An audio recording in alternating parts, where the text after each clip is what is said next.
Hello, everyone. My name is Sandeep Das, and I am the author of Hacks for Life and Career, a Millennial's Guide to Making It Big. Now, first of all, I'd like to thank the Pune International Literary Festival for this opportunity. And on the question they asked me that what is that one big hack you need to make it big? On a lighter note, the big hack is you get a copy of this book. That's how you make it big. But on a serious note, it is important to understand how the decade is going to pan out for millennials before I give you not one, but three hacks. So, millennial careers, and I've spoken to them about 250, 300 millennials and industry leaders. Millennials are going to have multiple careers. Those careers are going to be non linear. Millennials are going to value impact and meaning at work rather than absolute money. And in this context, there are three skills that are going to matter, which my book covers a lot of. The first one is knowledge of personal finance. The more money you have in the bank, the more mature you are at managing money, the more knowledge you have in terms of managing and growing money, the better you will be. The second skill set is of business storytelling. Now, a lot of people talk about storytelling, but what I cover through the book is in terms of how the best in the business, how movie producers, how script writers actually write a movie script, and what is the mathematics and science behind writing a movie script, and how they use storytelling to tell a story in terms of looking at elements of behavioral psychology, psychology and psychology of business, and how they use storytelling to win or partner with the right set of people, whether it's your salary hike, whether it's negotiation with your boss, whether it's negotiation with competitors, whether it's negotiation with customers. These are three principles I cover in my book, and I hope you will like it and get a copy.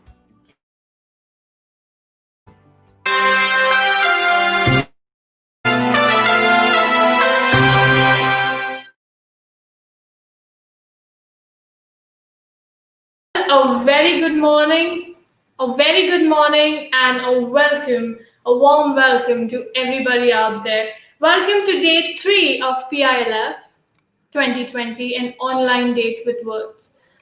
Wow, what a wonderful 2 day journey have we had till now. And I don't even know what I can sum it up with because it was enriching, it was enlightening, it was just wonderful. And I know we all are sad that it's over, but just like our all beloved Dr. Zeus once said, don't cry that it's over, smile that it happened.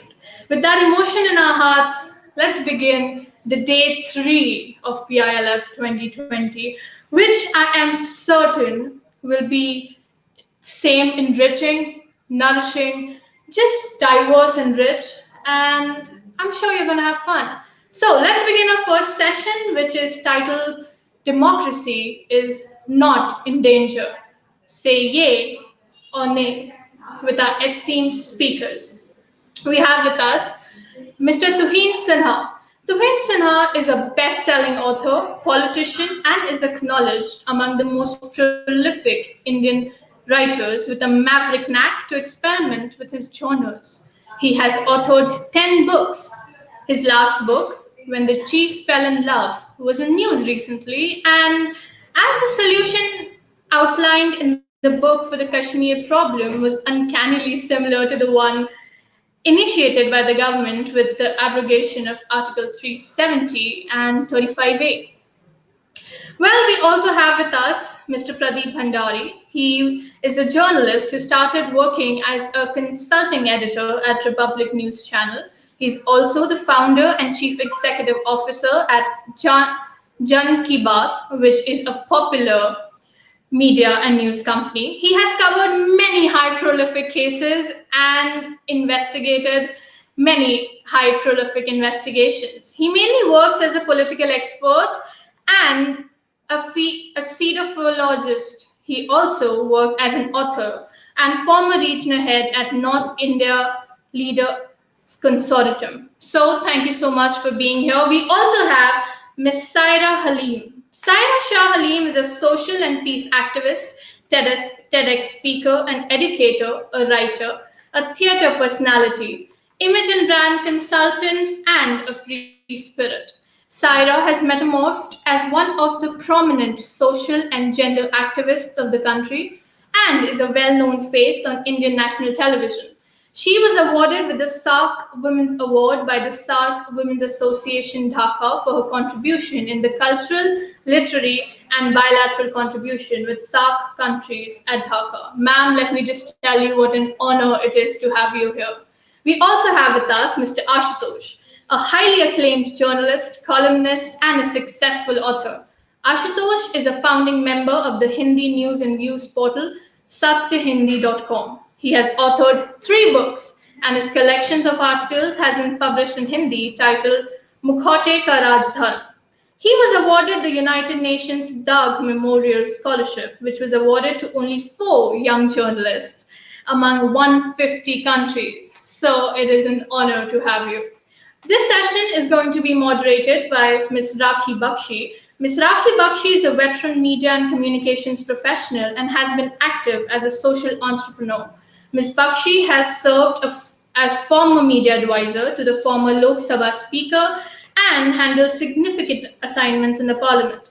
Till recently, she has been hosting a very popular English weekly show titled The Quest on Rajya Sabha TV.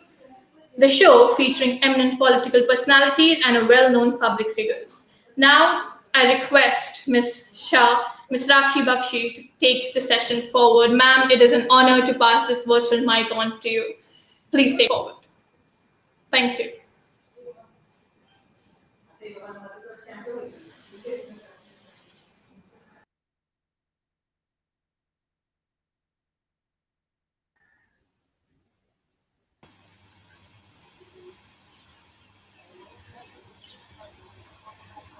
There is an audio issue. Actually, there's an audio issue.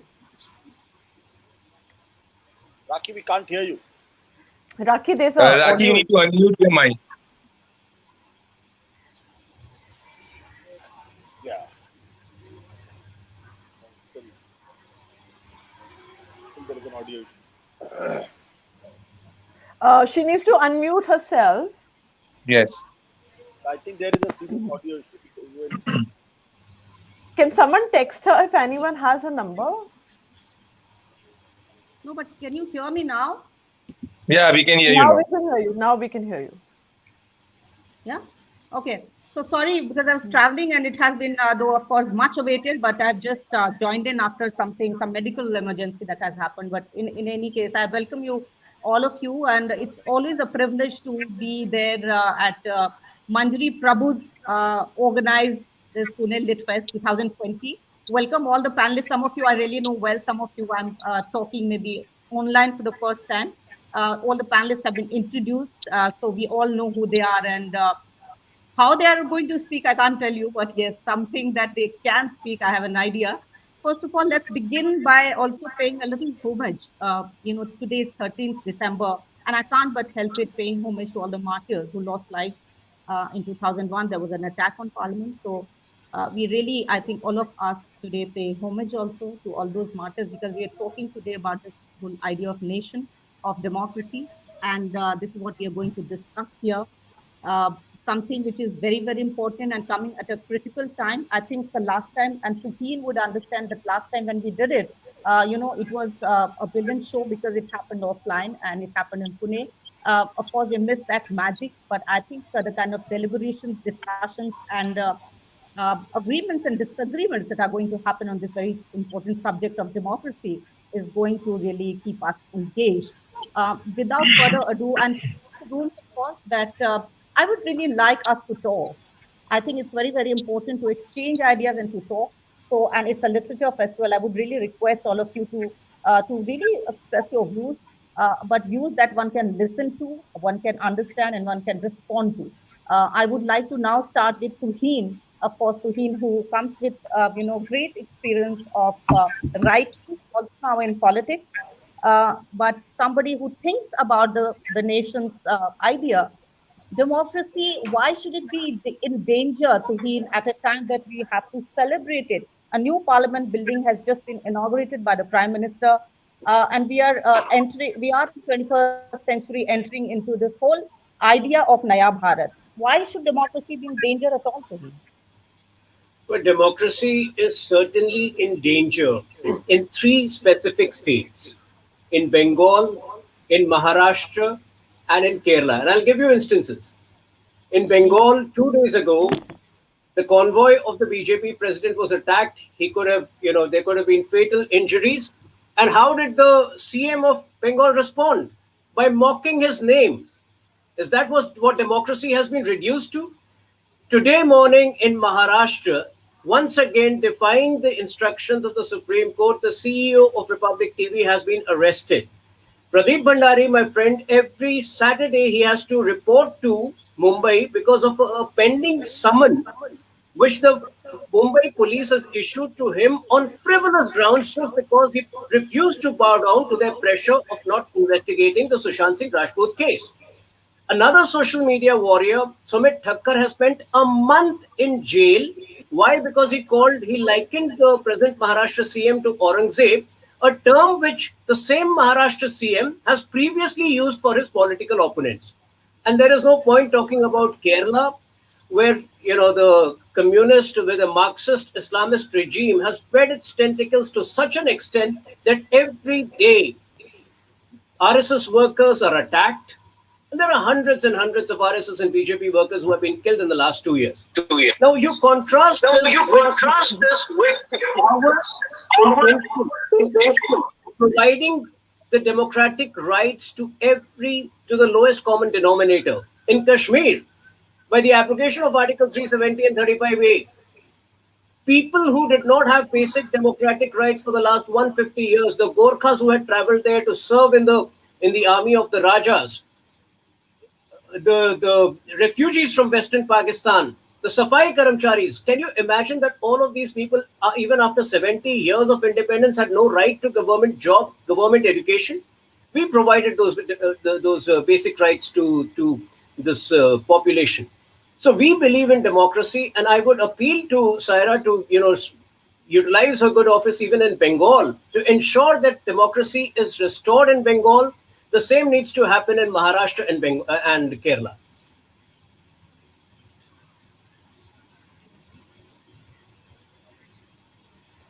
Unmute. Okay, so my turn.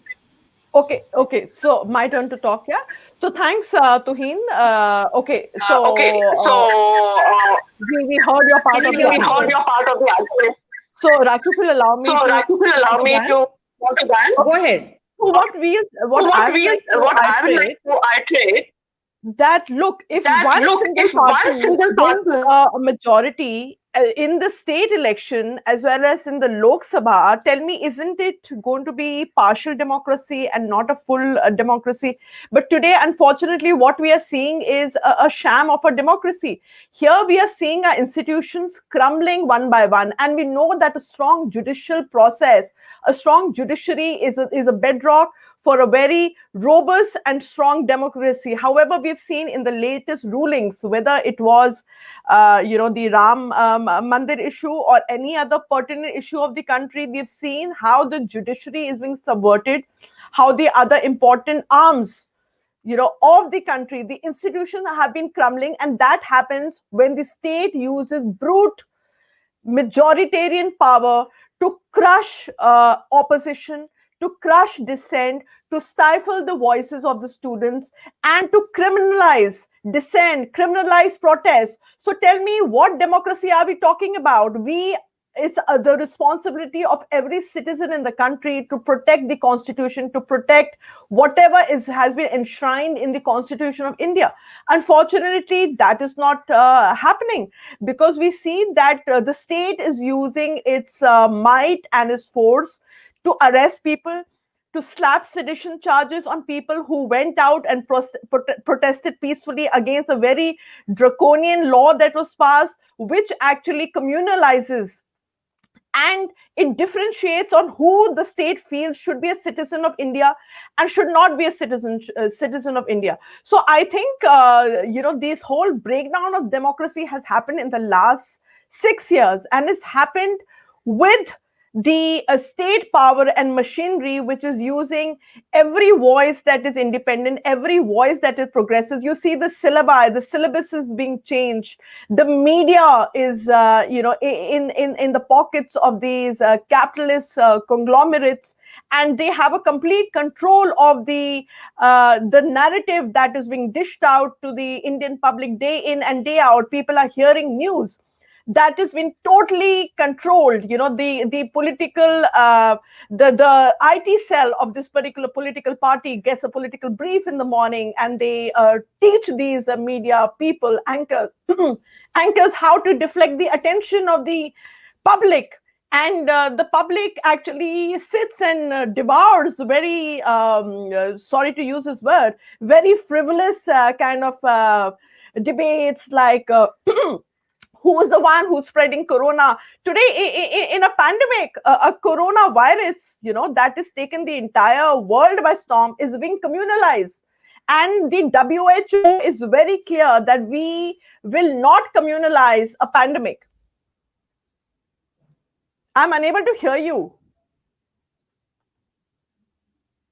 Can you hear me now? No, I can hear you now. Yes, Raki. No, I can hear you now. Okay. Yes, Raki. Okay. I don't know. So anyway, Ashutosh, now to you. I think what Saira is saying, there are 2, 3, 4 points actually she's talking about, but one or two keywords that I take from here.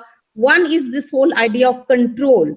The second is of the narrative. When you're talking about democracy in historical context, Ashutosh, how will you take up these two words, which I think we hear often than not these days? Control and a narrative. Somebody says it's a false narrative. Somebody says it's a myth. Somebody says, are we going in the right direction? Ashutosh, how would you really look at democracy in India now?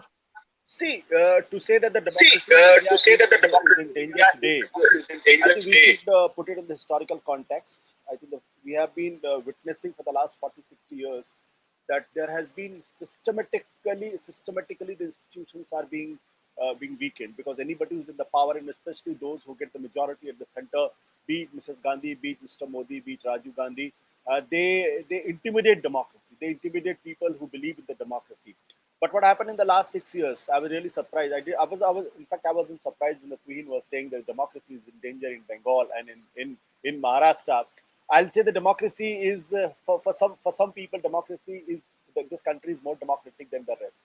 When you report Sushant Singh Rajput for the good 2 months, and without any basis, any journalist who had any bone had worked somewhere in journalism knew from the beginning that this case is a fraud case.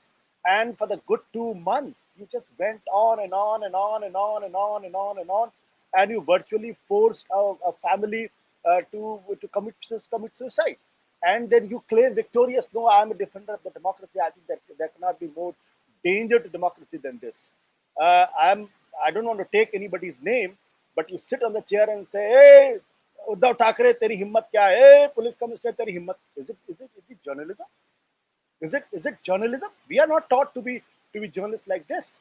I have no quarrel with when there is a right wing or either left wing, but there has to be something called in journalism that the truth is sacrosanct. The information is sacrosanct. You don't manipulate facts.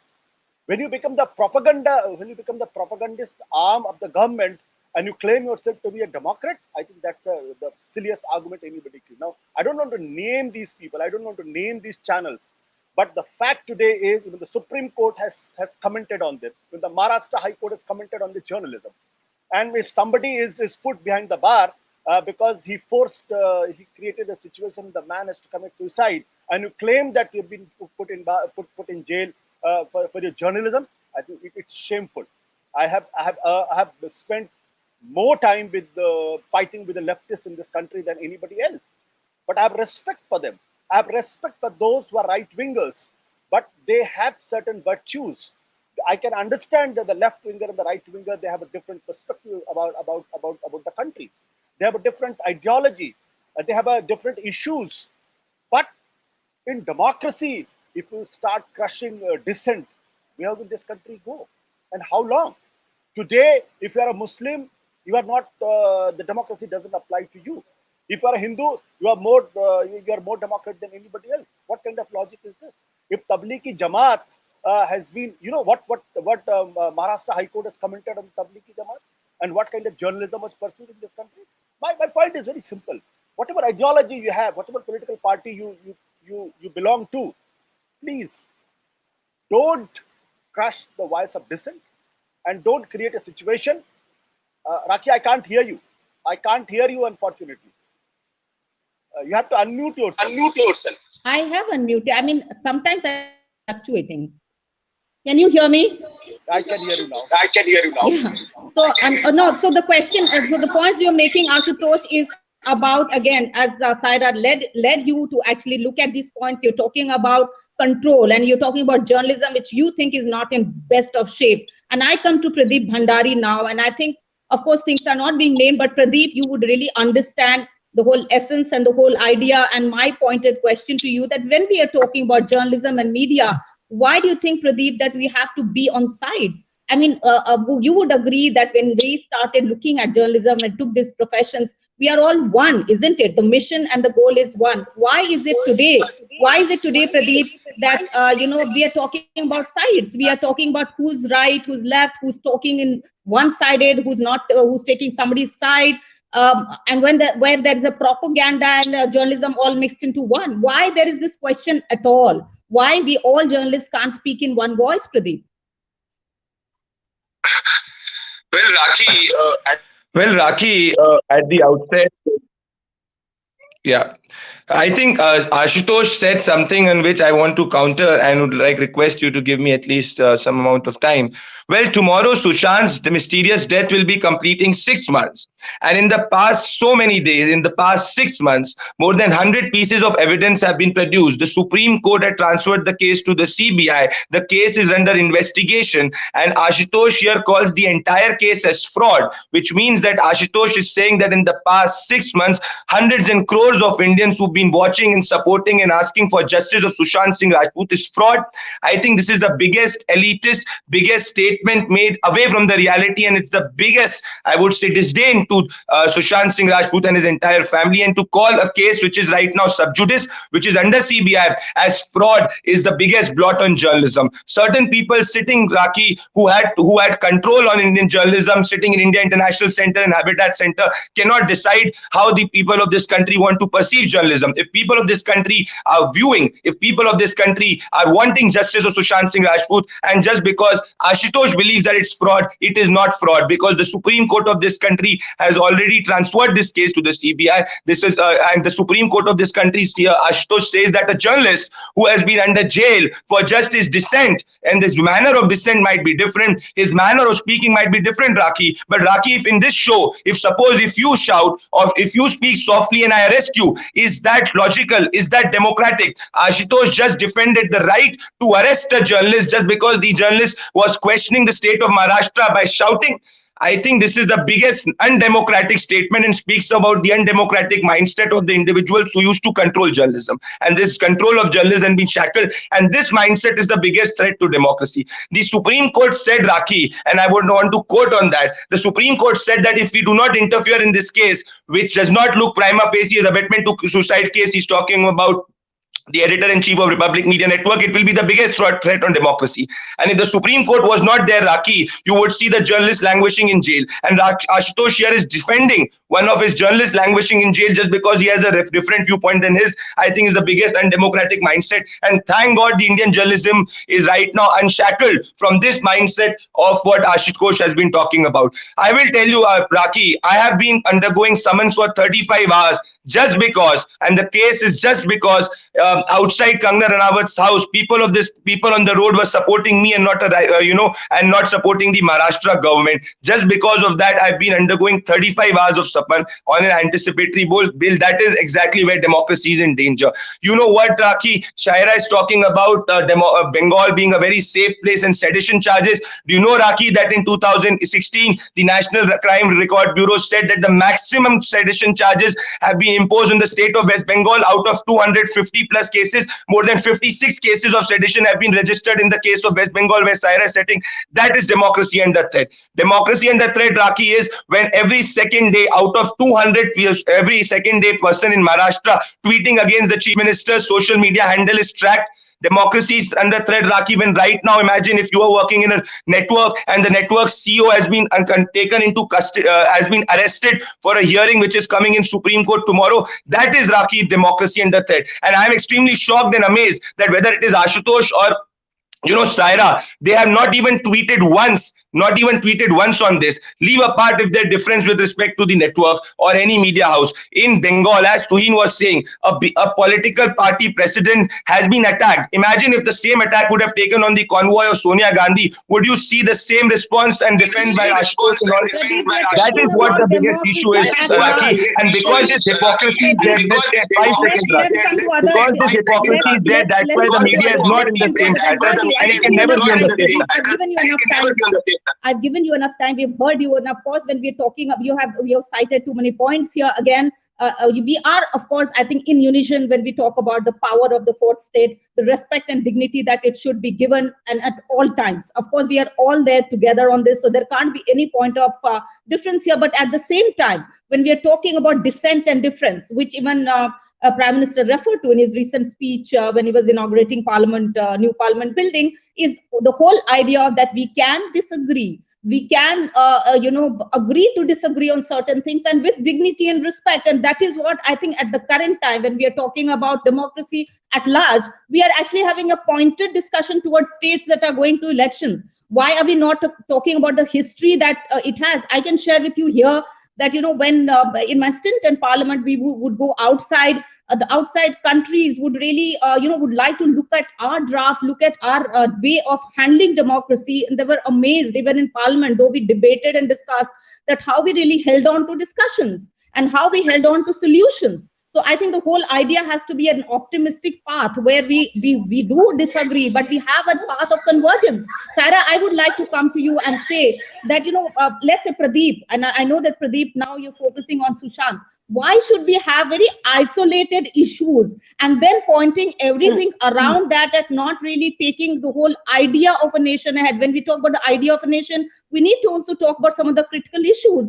Are we lacking in handling those critical issues of development when we talk about only very pointed areas, and then focus ourselves, whether through media debates, on TV, otherwise, onto them? Why aren't we talking about health, education, well-being of people of all kinds, all sections, Saira? I'd like to say something to Rakhi and just to counter Pradeep what he said regarding Sushant Singh. Can you please tell us why 80,000 fake accounts were created during Sushant Singh Rajput's death? And they were these very, very peculiar hashtags that were so similar. They were hashtags from Poland, from Turkey, from Czechoslovakia, from Thailand, and these kind of countries, and they were using the same hashtag. So tell me, if his case of suicide was genuine, why do you need 80,000 fake profiles and handles to spread misinformation and to change the whole discourse? Because here we are in the middle of a global pandemic, and this was a propaganda to discredit the Mumbai police and to totally spread misinformation and to change the whole narrative of the country, so the entire public sits and digest this nonsense that was being fed to them 24/7, 3 months. The media houses, I'm sorry to say, even I will not use their names, but everyone knows who those media houses were. They were spreading all lies and propaganda 24/7, and there was a big controversy and a conspiracy regarding the TRP also. We all know who was involved in that whole TRP scandal. I'm not naming that particular media house. And so we have seen how this was used, this propaganda machinery, to keep the people busy. And not even today, for the first time, the government has not had a question hour whenever any important law or a bill is passed. People always encourage media. People always encourage the opposition to take part in the discourse, to take part in the discussion. That is how bills are passed. But it's been historic that in the last 6 years, whether it was 370 or whether it was the farmers' bill, people are not even taking the stakeholders into account. You're not even talking to the opposition. You just bring in ordinances, and then the backlash is so immense. We have seen what happened last time during the NRC CA protests. The people who were out reading the preamble are in jail just for protesting peacefully. Now, today, if you're going to round up young people just because they are intimidated or Because they are intimidated Saira, or I would like to intervene here when you're saying there have not been meetings, whether it's about farm protest or whether it's about CAA. It's not that I can also take that to say that there have been no discussions. There have been discussions to understand, that right now the farmers' protest is going on, and there are discussions that are also happening. I mean, whether they are fructifying to anybody's interest or not, right now we can't say that. It's ongoing. But yes, we can't say that there have not been meetings, there have not been efforts to look at these things. I would like to come to Ashutosh now and say that, Ashutosh, do you think that we are talking in a situation where we're thinking, oh, we have just lost the voice, that there's no meeting ground, that whatever we are doing is just getting lost in the humdrum of how somebody is putting a button onto our heads? Would you really agree and say that that is what exactly is happening, and there is no citizen state conversation happening? See, Raki, in a democracy, the fierce disagreement will always be there. But as long as the fierce disagreement can be resolved in a peaceful way, I have no problems with that. I said in the beginning itself, I have no problems with the right winger or the left winger. Somebody can be Naxal, somebody can be a die-hard communalist. And I know my friends in the RSS, my friends in the BJP, my friends in other places, I know how they are. And I also know how the people behave in CPI, ML and other places. I have no quarrel with them, and I studied in JNU, and I know what is the democracy and how the differences are resolved. See, the problem is what? The problem today is that in a post-truth world, there is not only fake news, there are fake journalists. There are not only fake news, there are the fake TV channels. There are not only fake news, there are the fake editors. There are not only fake news, there are fake issues, there are fake news. So, if somebody claims that Sushant Singh Rajput's story was a journalistic exercise, I'm sorry, I have to put it this way. Anybody who thinks that Sushant Singh Rajput is a good was a journalistic exercise, I'll only say, please go to some kindergarten and learn some journalism at least. At least you will learn few lessons in journalism. Let me say, where is the problem? The problem is not with Mr. Modi. The problem is with the ideology. The problem is when you look at Muslims that they have to be made a second citizen. The bunch of thought on the Guru Golwalkar's book, where I identified the three enemies of the country. And the problem is your definition of nation. In that, your definition of nation, only upper caste is defined. In your definition of the nation, there is no place for the Dalits, there is no place for the Muslims, there is no place for the Christian, there is no place for Sikhs. So that's the problem. The problem is this top-down approach to democracy. It has to be a bottom-up approach. Let's talk about why the Dalits in the country for the last 2,000 years have been treated worse than slaves. Why? Is there any narrative around it? No. Look at who are these who are these people who are heading these TV channels, to which class they belong, to which caste they belong, why they want to put a kind of a narrative. That's the problem. The problem is when you look at the Muslims, you find Frankenstein in them. You don't want to look at them as humans. That's the problem. That's why the democracy in danger, and anybody and any ideology tries to that is dangerous to this country.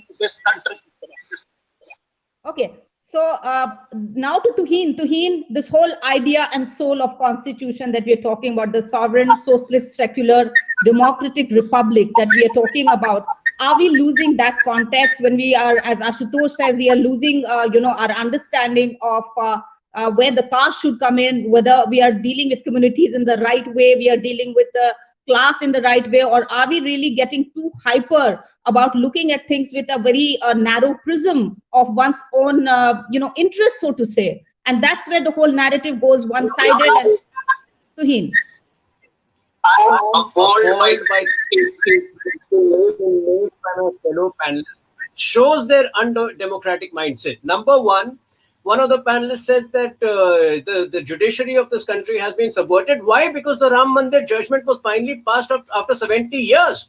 In 2003, the ASI had already given a very clear decision that the structure which existed here was a temple. Now, if a certain political party and if its lawyers, namely Kapil Sibal, wanted to delay it infinitely, are we to blame for that? Will you say that the judiciary has been subverted just because the judgment which was pending for the last 70 years has been finally passed? Number two, Ashutosh Ji says that Muslims don't enjoy the same democratic rights as Hindus.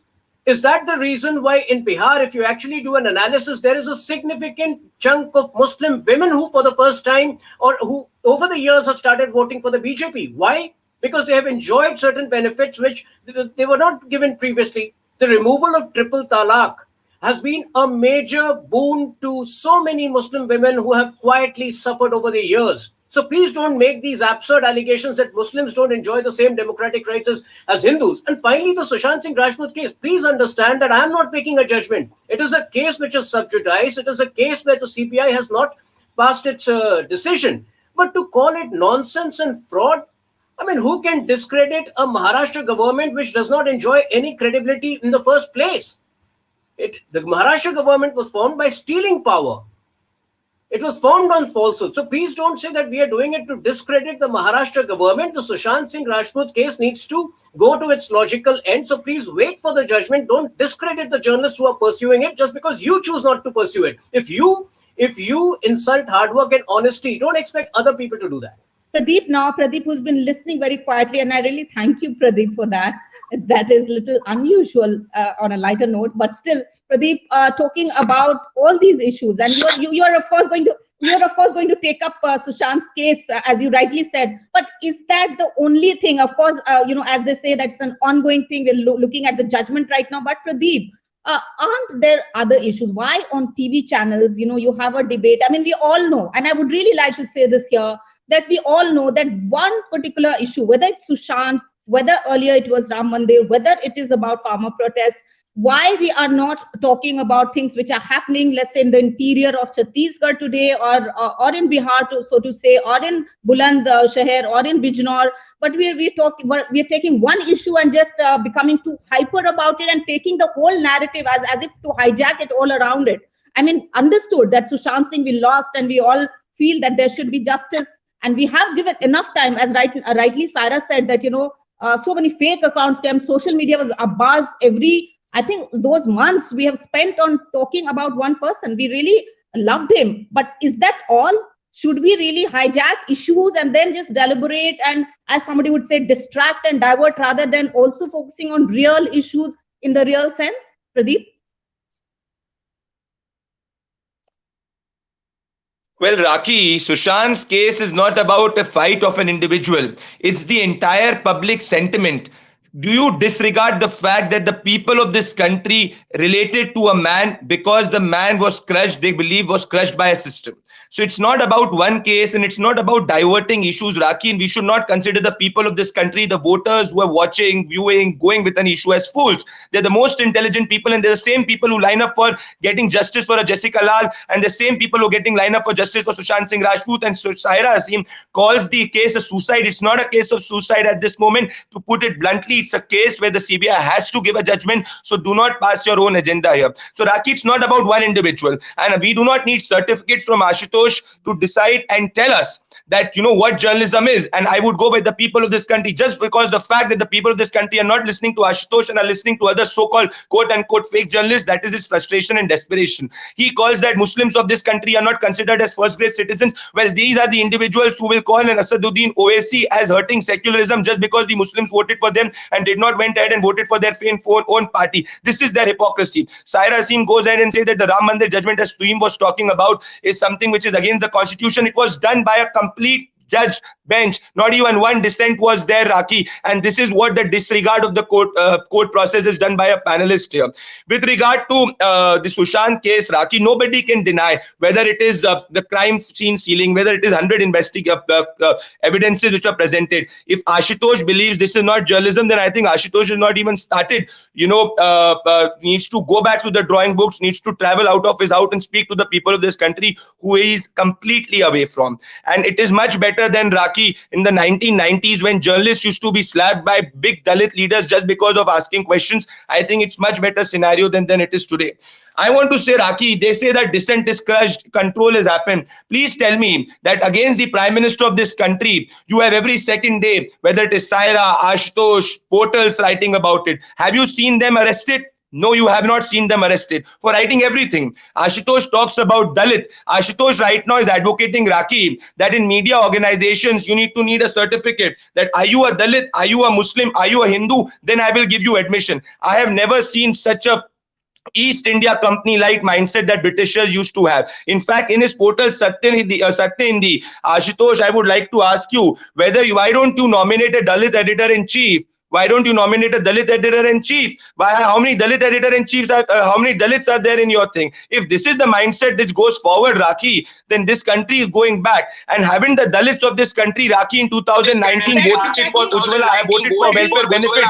Are those Dalits considered cool who go ahead and come to the polling stations to vote for different political parties?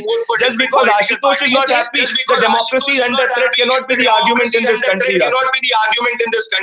No, but it can't be individual again, Pradeep. I would like to really say this, and it's not about one Ashutosh. It's about so many other Ashutosh, so many other Pradeeps, and so many other Sairas and Rakis who are trying to tell something. And when you say, Pradeep, that what if somebody talks about one case which has public sentiment? Who are the people who are also making public sentiments happen in a certain way?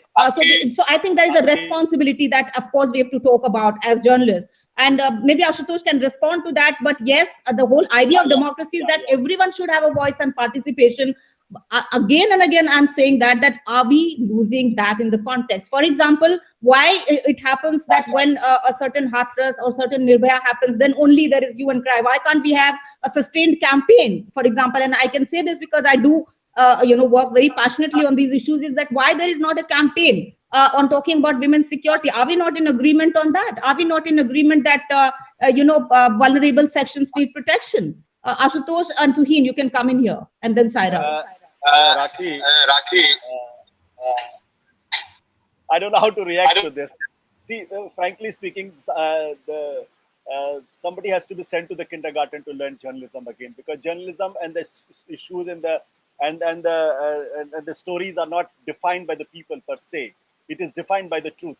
The fact is, you don't decide a story on just after having some kind of a referendum. So even if the entire community is against a particular story, if a story is based on truth, the story should go. That's the difference between the political party and the journalism. Journalism is not defined by how popular the story is. And if anybody thinks that, I think somebody needs to go to the kindergarten. See, the point is why I was harping on this particular issue of Sushant Singh Rajput, for the three simple reasons. After 73 years, this country has seen three most unprecedented historic crises.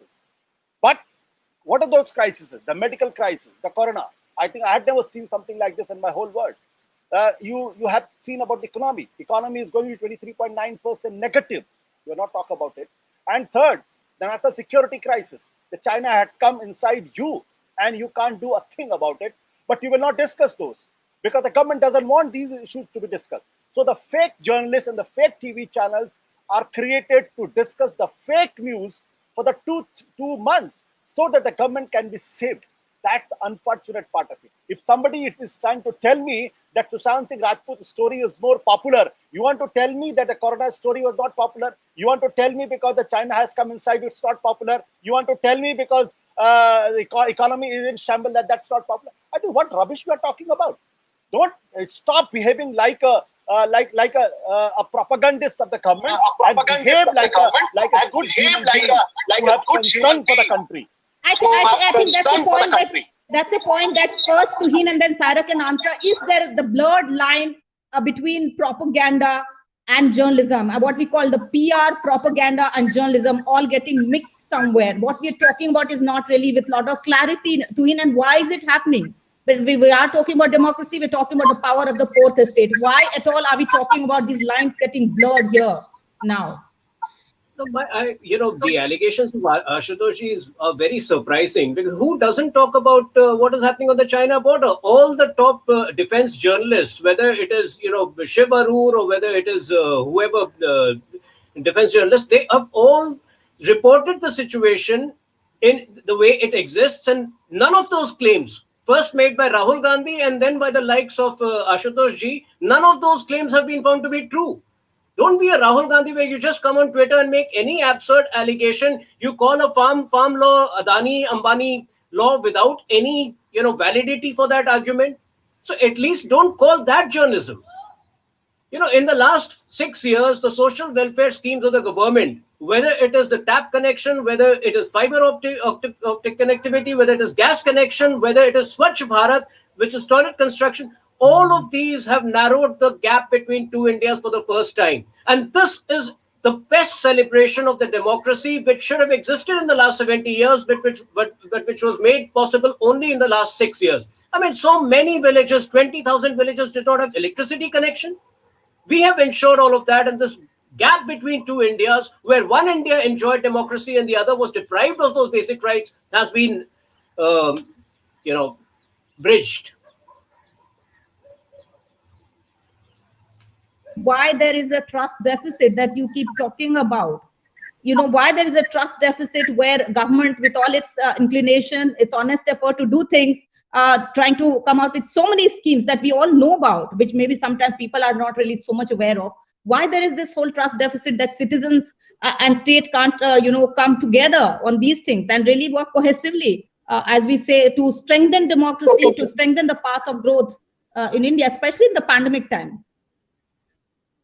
Okay, so I like to say one thing. So I like to say one thing that it is very, very, very uncanny that if you look at the whole statistics in the last 6 years, 1% of the population actually today own or what 70% of India owned, in the past. And we need to understand that today, when we're talking about privatization, today you tell me what is not up on sale today. You're putting the railways on sale, you're putting aviation on sale, you're putting banks on sale. So today, what sector is left? And today, now the biggest, the last straw that broke the camel's back was the farming sector.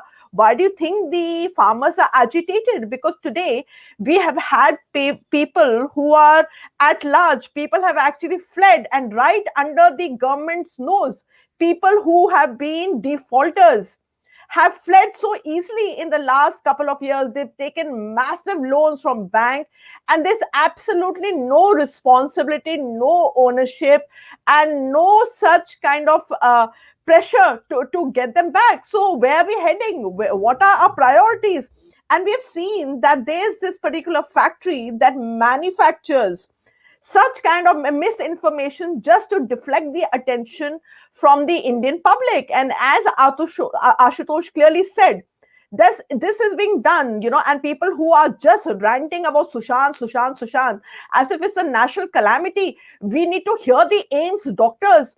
They said that we do not at all, fear or even once see that there was some kind of a mishandling or a foul play.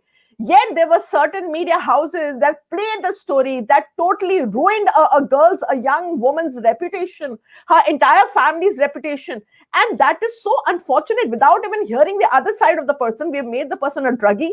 We've made the brother into some kind of a drug, part of a drug cartel and whatnot. I mean, yes, a large section of the Indian populace is uneducated and they love to feed on news like that. They're like vultures. So they would enjoy it. But don't you think that today journalism should stand for basic ethics and should have some spine and backbone to actually report incidents as they transpire and not just manufacture news to sell or to earn TRPs. I think it is unfortunate, and these are very telling signs that things are going to get worse unless until there are checks and balances in place and people to speak up. If you're going to start arresting and start slapping draconian charges against people for speaking up today, what is going to be left of democracy? Is going to be one party, one rule, is going to be one party, is going to rule the entire country, assembly. So you can imagine how the institutions were built. I think it's a very, very worrisome point, and we all must question and stand up and preserve the values that have been enshrined in our constitution, which is sacrosanct and sacred to all of us. All of us, we all agree there, as Saira says, but Pradeep Bhandari, please do not now come to Sushant's case, because I know that you will be starting a campaign of your own, and that will of course be there, as we see on TV channels for a while. But the thing is, look at this whole chain. Look at this whole chain of even media itself. Now we are in a digital world. Don't you think that sometimes people started with newspapers and TV channels, and now the digital media, the social media.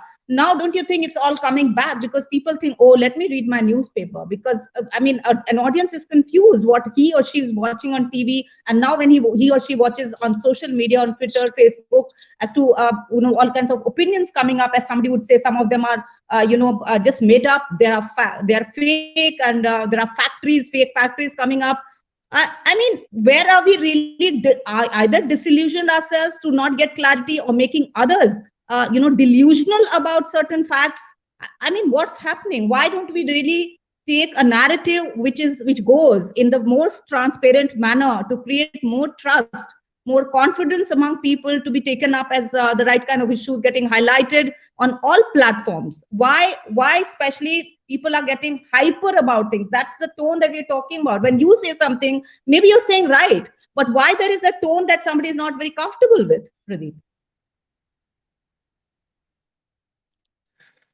Well, Raki, at the outset, a lot of newspapers and their bureaus are getting shut across the country, and you are well aware of it. So I think more people are not going towards newspapers, and newspapers are really having a difficult time post-COVID. Well, Raki, I think the panel should be tolerant enough whether I raise Sushant or whether I stand for justice of Sushant. I think there has to be some amount of tolerance, because the intolerant gang has been saying that this country is not tolerant enough. But I see some people in the panelists are not tolerant just because Sushant's justice is what I'm speaking about. I'll come to that, Raki, but I want to come to certain pointers. Right now, Saira just said that large section of this country, the gullible section, the gullible people are uneducated. They do not understand, what they have to view. This is exactly how the Britishers used to think, Raki, and these parties think when the voters do not vote for them, when the voters go ahead and vote for a Bujwala, that when a Dalit goes ahead and does not vote for a Bahujan Samajwadi Party, another party. This is exactly the mindset. And Saira right now said this: people of this country are largely fooled, uneducated. They do not understand what they have to watch, what they have to vote. I think this is the biggest undemocratic mindset which only Britishers used to have. Ashutosh has been preaching a lot, and I'm thankful I'm not even gone to kindergarten. In fact, I did not need admission to Ashutosh School of Journalism. But look at Satya Hindi website. In this, not even a section of economy is there. If I go on this, I will see Home, Desh, Rajya, Rajniti, Chunav, Dunya, Vishleshan, which are video. But I have not seen a section on economy. Why is Ashutosh not practicing what he's preaching? So, I understand this hypocrisy, and this is exactly the hypocrisy, Raki, and this is why the people of this country have rejected what Ashutosh have been speaking.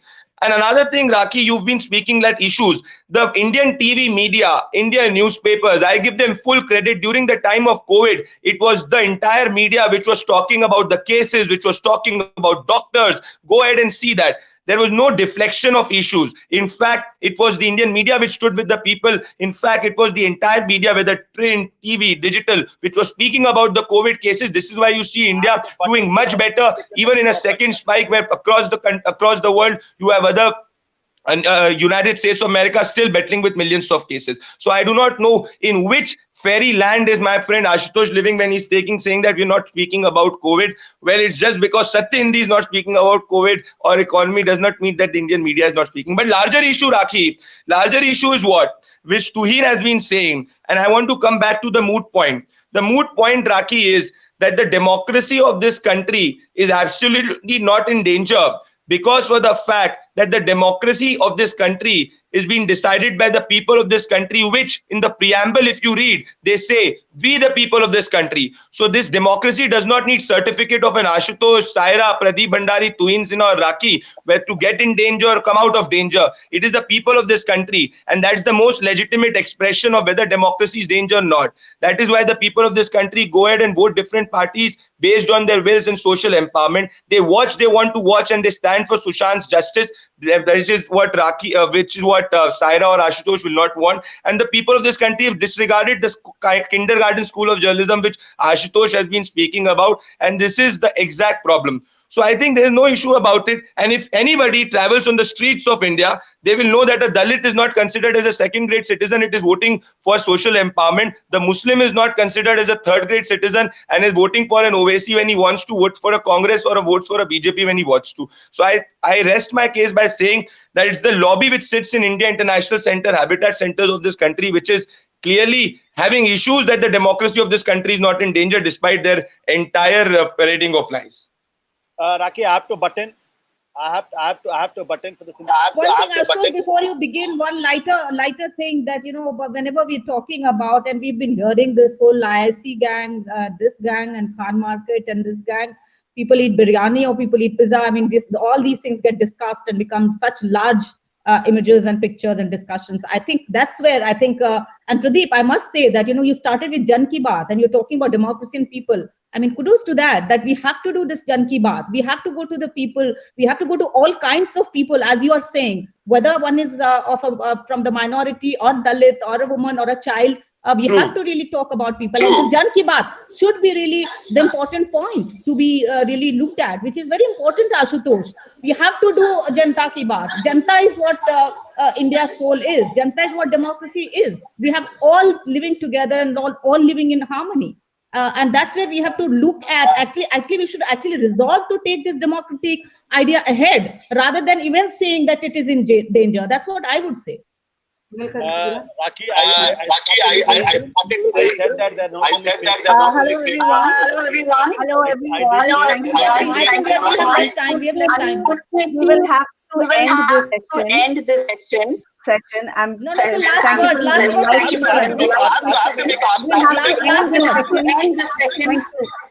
you. So I started by saying that not only big journalism, but there's a big journalism. This is Satya Hindi. My dear friend Pradeep has said there is no economy sector. This is called Arthatantra. There are n number of stories on the economy. Then there is a foreigner section.